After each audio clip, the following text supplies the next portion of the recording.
This is not the video I originally planned to post today, but I have spent the last few days thinking, listening, reading, reflecting, and going through a whole range of thoughts and emotions. And it didn't feel right for me to post my next video without a response here and sharing some of my thoughts. So I will get that next video up in the next few days, and hopefully you can be patient with me. The main thing I want to say is Black Lives Matter. I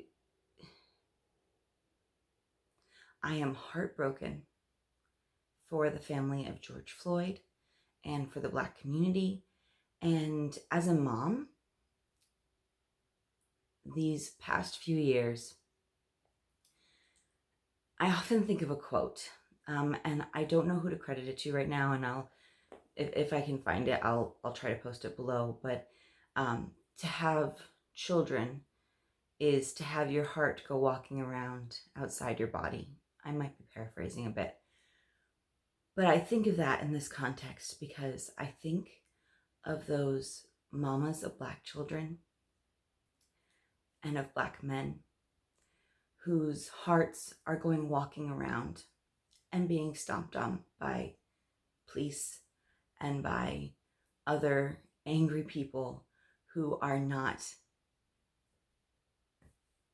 don't feel like their lives matter.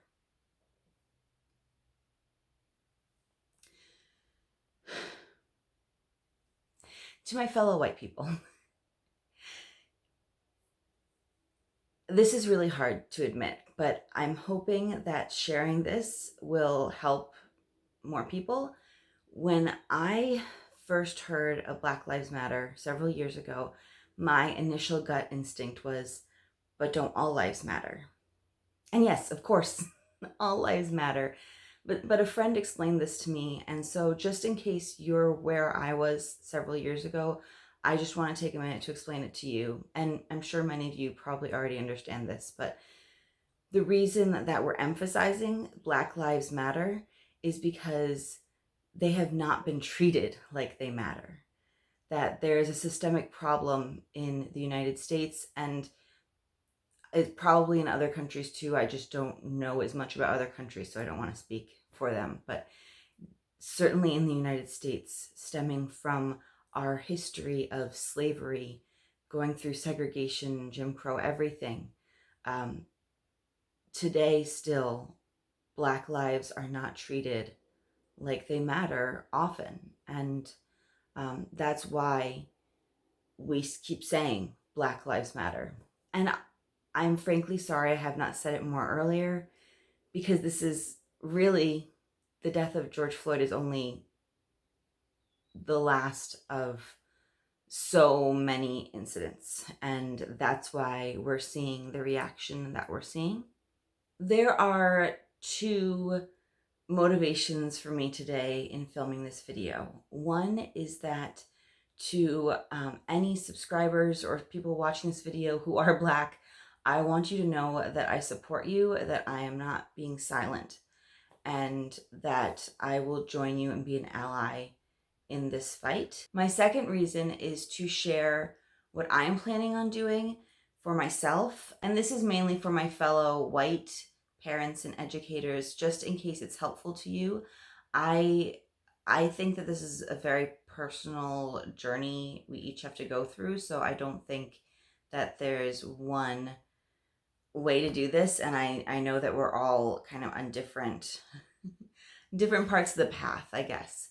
But I have been really thinking about this, and so I wanted to share my thoughts. And if you have more ideas below, please share them in the comments. So first of all, it starts with me. I have not been doing this work as I should be doing to combat racism and white supremacy in myself. And to be clear, I have always condemned, what I see as blatant white supremacy. And I have always tried to be kind to Black people and really all people, but I'm not even aware that I might be displaying microaggressions, there's because I was raised in this world of privilege in so many ways. But in this case, we're talking mainly about white privilege that I have because of the color of my skin. And so I'm going to be doing internal work on that, and I'm going to purchase Layla F. Syed's, and I really hope I'm saying her name right, so I'm so sorry if I'm not, but I'm going to post it below, her book, Me and White Supremacy, and I'm going to work through it. It's kind of like a workbook that gives you um, questions and exercises and all that. And I think it's important, if we're doing this, that we purchase the book from her, because she did a lot of work in this, and we don't want to devalue her work. So if you see a free copy floating around on the internet, please don't use that. So I'm going to be doing that for myself, and then there are other books that I'll go with from there, and other resources I'll be looking into, but I feel like that's a good starting point. I will also link to White Fragility below.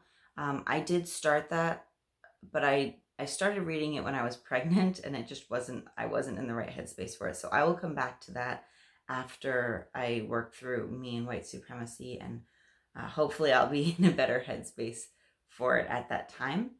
And I often post affiliate links, but these are not affiliate links below because it just doesn't feel right in the context of this video.